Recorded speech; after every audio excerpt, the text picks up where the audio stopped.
अगले 6 महीने में एक और राज्य में चुनाव है, नाम है बिहार, जिसकी राजनीतिक गुटियां अलग अलग पार्टियों ने अपने तरीके से सेट करना शुरू कर दिया है। मतलब 6 महीने पहले बिहार में चुनावों की तैयारियां शुरू हो गई हैं। बीजेपी अपने स्तर पर तैयारी कर रही, कांग्रेस अपने स्तर पर और आरजेडी अपने स्तर पर तैयारी कर रहे हैं। बिहार की सत्ता की जो चाबी है वो हमेशा से नीतीश कुमार के हाथ में रही है, जिसकी वजह है कि 9 बार वो बिहार के मुख्यमंत्री रह चुके हैं और अभी फिलहाल सेहत को लेकर थोड़ी सी बातें चल रही हैं। लेकिन आज चर्चा करेंगे आरजेडी और कांग्रेस पार्टी की, जो फिलहाल 2024 में गठबंधन में चुनाव लड़ी थी, लेकिन इस बार दोनों के बीच एक दरार दिखाई दे रही है, क्योंकि लालू यादव ने इफ्तार की पार्टी दी थी जिसमें कांग्रेस पार्टी के नेता नहीं पहुंचे हैं। बताया गया कि पहले से कार्यक्रम शेड्यूल थे, इसलिए नहीं आया गया। वहीं एक और ऐलान याद आता है कांग्रेस पार्टी की तरफ से, जिसमें कहा गया कि इस बार बिहार का चुनाव वो अकेले लड़ेंगे। तो क्या कुछ बिहार में होने वाला है? क्या तेजस्वी के सपने पर राहुल गांधी का हंटर चलने वाला है? इसी पर आज चर्चा करेंगे। चर्चा के लिए मेरे साथ मौजूद हैं हमारे वरिष्ठ सहयोगी पंकज प्रसून। सर, बहुत बहुत स्वागत। सर, हफ्ता भर से ज्यादा हो गया आपको बिहार में घूमते हुए, क्या कुछ खबर निकाले हैं? खबर ये है कि लालू यादव अपने घर इफ्तार रखे और इफ्तार में छोटा मोटा बहुत सारे नेता है, पर कांग्रेस का एक भी नेता नहीं पहुंचा, नॉट इवन सिंगल। जब कांग्रेस के नेताओं से पूछा कि बात क्या हो गई थी, आप लोग क्यों नहीं गए, तो बोले बुलाया ही नहीं। मैंने कहा बुलाया क्यों नहीं? तो बोले व्हाट्सएप मैसेज आया था। व्हाट्सएप मैसेज पे कोई जाता है? तो बोले ऐसे व्हाट्सएप मैसेज भेज देंगे कि मेरे यहाँ इफ्तार है, चले आना। तो हम लोग ऐसा थोड़ी है, रंग भोजनम थोड़ी ना करने जाते। तो कांग्रेस पार्टी के पास निमंत्रण गया था अयोध्या में राम मंदिर के भव्य निर्माण का, तब तो वहां भी तो नहीं पहुंचे थे। वो अलग बात है, लेकिन जब से लालू यादव और कांग्रेस के बीच गठबंधन है बिहार में, बाकायदा इज्जत के साथ बुलाया जाता था। कम से कम प्रदेश अध्यक्ष, प्रभारी, इन सबको कार्ड भेजा जाता था। अरे नहीं तो कम से कम लालू जी या तेजस्वी जी फोन कर देते। ये व्हाट्सएप मैसेज भेज के छोड़ दिए कि आना है तो आइए, नहीं आना है तो मत आइए। रणनीति क्या है सर पीछे? नहीं, रणनीति है कि पिछले 1 महीने से जो कांग्रेस कर रही है, लालू यादव को पसंद नहीं कि कन्हैया कुमार बिहार की राजनीति करे, और कांग्रेस ने उतार दिया कन्हैया कुमार को। अभी यात्रा कर रहे हैं वो, पैदल यात्रा। अब जो रोजगार वाला विषय था और पलायन वाला तेजस्वी का विषय था, जिसपे आरजेडी चुनाव लड़ना चाहती थी, वही रोजगार पलायन यात्रा के नाम से निकाल रहे कन्हैया कुमार। लालू प्रसाद यादव की दिक्कत यह है कि जिस पप्पू यादव को वो किसी भी कीमत पे अलग रखना चाहते थे, पता चला कांग्रेस पूरी तरह बैकिंग दे रही है उनको।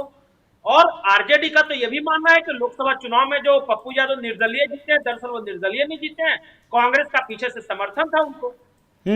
तेजस्वी यादव 1 हफ्ते तक लगातार कैंप करते रहे बीमा भारती के लिए। कांग्रेस का एक नेता नहीं आया बीमा भारती के लिए। तो ये समझ में नहीं आ रहा है लालू यादव को क्या कि कांग्रेस क्या चल रही है। शतरंज में चाल देखा है ना, घोड़ा 2.5 घर चलता है। तो ये मुंह पे कहते हैं कांग्रेस वाले कि ठीक है दोस्ती है, लेकिन दोस्ती का एक भी काम कर तो नहीं रहे। अब लालू यादव ने भी वही कहा, व्हाट्सएप भेज दिया, आना है तो। मतलब कि मनमुटाव कैसे होता है, इसी तरह से पकड़ेंगे ना। तो इस मनमुटाव का फायदा तो बीजेपी को है, एनडीए को है। बीजेपी को फायदा हो जाए। देखिए कांग्रेस का, मैं कांग्रेस के एक नेता से बात कर रहा था पटना में, उन्होंने साफ साफ क्या बताया पता है? मैंने कहा कि ऐसे तो बीजेपी जीत जाएगी आप लोग के आपकी लड़ाई में। तो बोले बीजेपी जीते या आरजेडी जीते, इससे हमको क्या है? दिल्ली वाला चुनाव नहीं, हमको कांग्रेस चलाना, हमको कांग्रेस कैसे बढ़े इस बारे में सोचना है। हम बीजेपी और आरजेडी का ठेका लेके हम बैठे हुए हैं क्या? और उन्होंने साफ साफ बताया कि सबको ये अखिलेश बाबू थोड़ी ना हो जाता है कि जो लालू यादव कहेंगे जी सर करके तोहफा कबूल करो। ऐसा थोड़ी होता है। नए जो प्रभारी आए हैं वो आज तक लालू खानदान में किसी से मिलने नहीं गए, जबकि ये 3-4 बार दौरा कर चुके हैं बिहार का। वो कह रहे मैं कांग्रेस का प्रभारी हूं, कांग्रेस का काम कर रहा हूं। अच्छा, कांग्रेस का प्रभारी कर्नाटक से क्यों बुलाया गया? नहीं, कर्नाटक से इसलिए बुलाया गया, कर्नाटक में कांग्रेस मजबूत है, वहां पे अपने दम पे चुनाव लड़ती है। यहाँ पे उनसे पूछा गया। और एक बार जान जाइए, राहुल गांधी अपने प्रभारियों की ज्यादा सुनते हैं, बाकी ये जिला अध्यक्ष, प्रदेश अध्यक्ष, इन सबसे मुकाबले प्रभारी आज तक नहीं मिलने गए हैं लालू परिवार के किसी भी सदस्य से। अपने आप में बहुत बड़ा इंडिकेशन है। और दूसरा इंडिकेशन कन्हैया कुमार से यात्रा करवा रहे हैं, जिससे नफरत लगभग करते हैं, क्योंकि लालू यादव और उनके खानदान को लगता है कि एकमात्र युवा नेता तो तेजस्वी है और दूसरा युवा को उतार दिया। और उसी मुद्दों के साथ वो युवा भी उतरा हुआ है जिस मुद्दे को तेजस्वी उठा रहे हैं, यही बेरोजगारी, पलायन वगैरह। तो बुरा नहीं लगेगा? आप बताइए। तो वही बुरा लगा है, इसलिए व्हाट्सएप पे भेजे हैं, आए नहीं इफ्तार में। इफ्तार इनका बहुत बड़ा ग्रैंड कार्यक्रम होता है। होली दीपावली मनाया नहीं मना, इफ्तार तो बहुत बड़ा होता है, सबको बुलाते हैं। और आज तक देख लीजिए पिछले 25 साल में एक भी इफ्तार ऐसा नहीं हुआ जिसमें कांग्रेस नेता को नहीं बुलाया गया होगा, पहली बार ऐसा हुआ है। और अखिलेश प्रताप जो थे, इससे पहले पूर्व जो प्रदेश अध्यक्ष थे, उनको हटाया इसलिए गया है क्योंकि वो लालू यादव के करीबी थे। पूछे बिहार कांग्रेस किसी नेता को, लालू का करीबी नहीं चलेगा, पहला इंडिकेशन है ये साफ साफ। और मैंने बताया प्रभारी सीधे डायरेक्ट टच में है राहुल गांधी के। और इस बार बिहार में बहुत जोरों से चर्चा है कि इस बार कांग्रेस हो सकता है कि अपनी ताकत मापने के लिए अकेले लड़के देखे कि हम अभी कितने। ऐसे भी तो देखिए लगातार 25 साल से तो लड़ रहे हैं दोनों साथ, तो हार तो रहे हैं। तो बोले कि जो 25 साल लगातार हार रहे थे, एक बार और हार सही, लेकिन हमें तो अपनी औकात पता चलेगी ना कि हम कहाँ हैं। दिल्ली में पता तो चली है क्या? दिल्ली में पता चले? दिल्ली की अलग परिस्थिति। उनको लगता है अब क्या कांग्रेस 2.5% से 4.25% पे पहुंचे हैं। नहीं ठीक है, पिछली बार बैठक हुई थी दिल्ली में बिहार कांग्रेस के नेताओं के साथ, उसी में एक ये बात चली थी कि देखिए सहयोगी दल तो बीजेपी के भी हैं, सहयोगी दल कांग्रेस के भी हैं, लेकिन बीजेपी जो है सहयोगी दलों को डिक्टेट करती है। जैसे चिराग पासवान से बात करना हो तो बीजेपी अपर हैंड से बात करेगी, या जीतन राम मांझी से। यहां तो ये होता है कि सारे क्षेत्रीय दल से कांग्रेस को ही डिक्टेट करने लगते हैं। बिहार में कांग्रेस कैसे चलेगी वो लालू तय करेंगे, यूपी में कांग्रेस कैसे चलेगी वो अखिलेश तय करेंगे।